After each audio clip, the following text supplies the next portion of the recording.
국회 운영위에서 진행된 대통령실 업무보고에서 육사의 홍범도 장군 흉상 이전 문제가 쟁점이 됐습니다. 그런데 이 자리에서 박정희 전 대통령이 비교 대상으로 거론됐습니다. 민주당에서 홍범도 장군 흉상이 문제라면 남로당 가입 전력이 있는 박 전 대통령의 호국비는 문제가 없느냐고 따진 겁니다. 박정희 전 대통령이 공산주의 정당 남조선 노동당에서 활동했다가 사형까지 구형받았던 걸 지적한 건데요. 대통령실은 박 전 대통령은 전향해 국가 발전에 기여해 다르다며 맞섰습니다.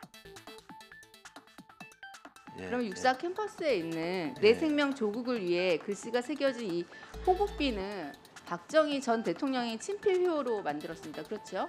남로당 가입과 반란 기도죄로 1심 재판에서 사형 구형에 무기징역 선고받은 이 대통령의 호국비가 육사에 있는 거는 그럼 온당합니까?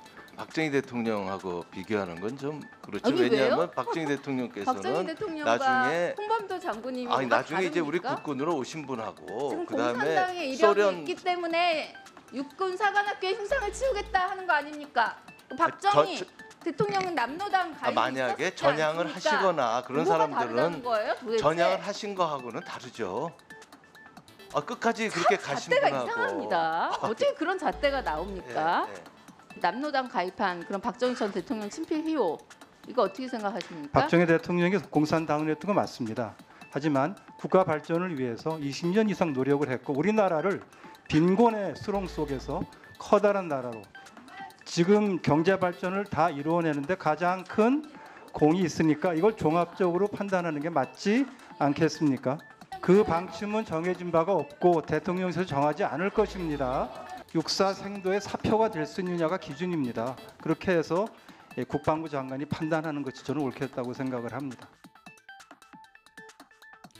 국회 예결위에 참석한 한덕수 국무총리는 흉상 이전이 맞다는 게 정부의 생각이라고 밝혔습니다. 어제 발언 들어보시죠. 독립기념관이나 다른 곳으로 이전하는 것이 맞다 하는 것이 정부의 생각이죠. 예, 그렇습니다. 저는 육사에서 사관학교의 정체성이나 생도 교육에 부합하도록 교내 기념물을 재정비 계획을 추진하는 그러한 것으로 알고 있고 또 타당하다고 봅니다. 이 과정에서 우리 헌법의 기본 우리의 질서인 자유민주적 기본 질서라는 우리 헌법의 기본 정신에 충실해야 된다 이렇게 생각합니다. 광주광역시에서 음악가 정율성 역사공원을 추진하는 것도 쟁점이죠. 광주 출신인 정율성은 중국으로 귀화해 중공군과 북한군의 군가를 작곡하고 6.25 전쟁 당시 중공군으로 참전한 이력이 논란입니다. 국가보훈부는 광주시에 대해서 감사원 감사 요청을 검토하고 있는데요. 민주당에서는 박민식 장관의 과거 발언을 거론하면서 박 장관이야말로 공산주의자냐고 몰아세웠습니다. 들어보시죠. 장관님 2015년 8월 18일 한번 보실게요. 한중 청년 지도자 포럼 대표 자격으로 중국 베이징 가셨죠? 이 자리에서 뭐라 하셨는지 말씀해 드릴게요. 중국이 중점 추진 중인 1대1로 전략에 부산이 반드시 포함되어야 한다. 공산주의자세요? 제가 왜 공산주의자입니까? 근데 저렇게 말씀하신 건 아무렇지도 않아요? 아니 1대1로를 뭐 지지한다든지 그 말이 왜 제가 공산주의자입니까? 아니 부산이 포함돼야 한다며요. 중국의 정책에 부산이 네. 포함돼야 한다며요. 왜 그렇게 침소봉대를 하십니까? 지금 이 본질에 대해서 말씀을 하셔야죠. 보훈부 장관님이 침소봉대가 아니라 광주에다가 이념의 색깔을 더 씌우려고 아니죠. 의원님 하는 거예요. 색깔론 하시는데 메카시즘이라는 것은 아닌 사람에 대해서 낙인을 찍는 겁니다. 인민군을 인민군으로 말하는데 왜 그것이 메카시즘이고 이념의 색깔론을 입히는 겁니까? 후쿠시마 원전 오염수도 쟁점이었는데요. 한덕수 국무총리는 오염수 용어를 처리수로 바꾸는 것을 검토하겠다고 밝혔습니다. 관련 내용도 들어보시죠.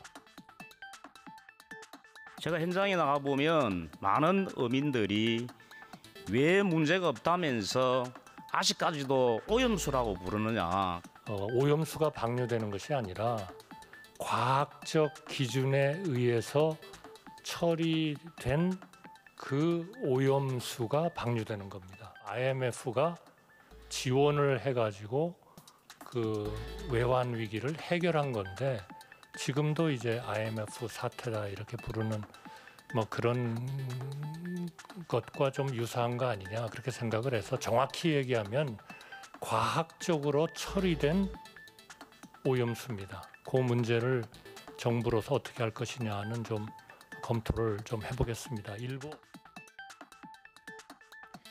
국민의힘에서도 오염수 용어를 변경하자는 목소리가 나오는 가운데 민주당은 일본이 좋아할 일이라며 반발했습니다. 또 정부가 도쿄전력에 입이 됐다고 비판하기도 했는데요. 한 총리는 예의가 없다며 발끈했습니다.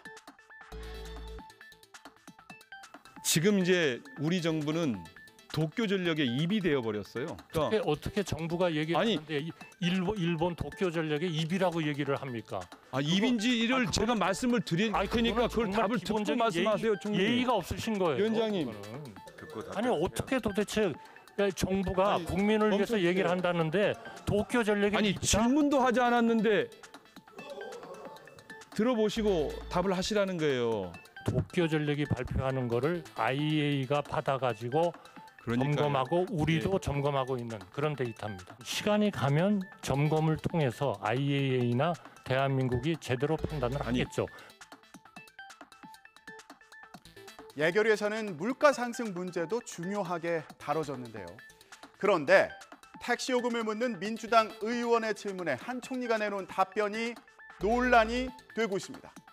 민생 경제를 챙겨야 할 총리가 대중교통 요금도 제대로 모르냐는 거죠. 어제 현장으로 가보시죠. 네, 서울시 시내버스 요금이 얼마입니까? 지금 버스 요금이 한 1,200원이었는데 1,500원을 올랐어요. 예, 혹시 택시비도 올랐는데 얼마인지 아세요? 기본 요금. 기본 요금을 말씀하시는 네, 겁니까? 네.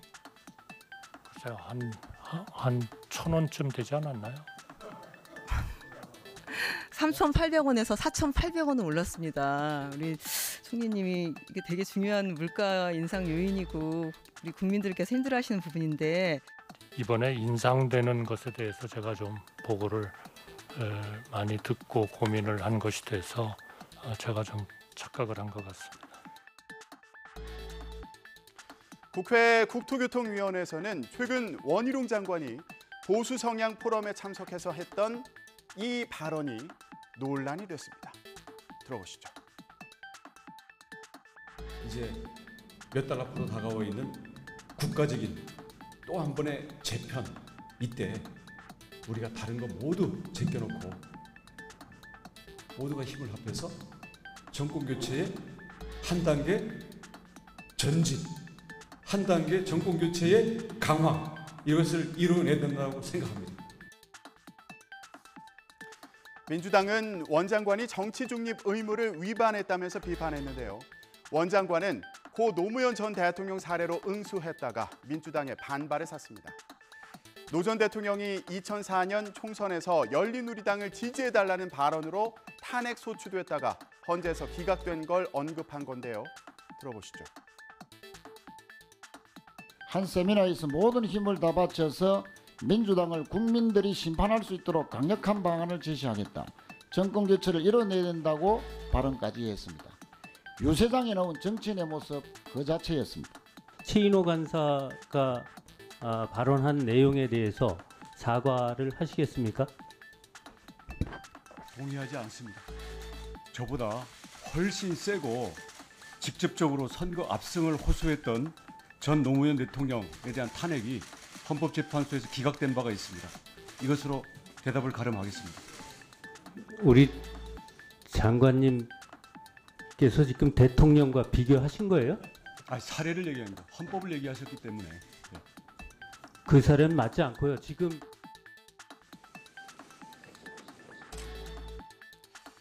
오늘 국회에서는 이동관 방송통신위원장 취임 이후 처음으로 과학기술정보방송통신위원회가 소집됐지만 정상적인 회의 진행은 어려울 것으로 보입니다. 과방위는 오늘 오전 전체 회의를 열 예정인데 국민의힘 의원들은 야당이 제대로 된 안건 협의도 없이 회의 개최를 일방적으로 요구했다는 입장입니다. 이에 따라 여당 의원들은 물론 이동관 위원장 등 정부 관계자들의 출석도 불투명한 상황입니다. 반면 민주당 측은 법적 요건을 갖춘 정당한 회의 소집 요구인 만큼 정상적인 개최가 이루어져야 한다며 앞서 합의된 일정을 파기한 건 여당이라고 맞서고 있어 오늘 회의 개최 여부가 주목됩니다. 지금까지 전국 브리핑이었습니다.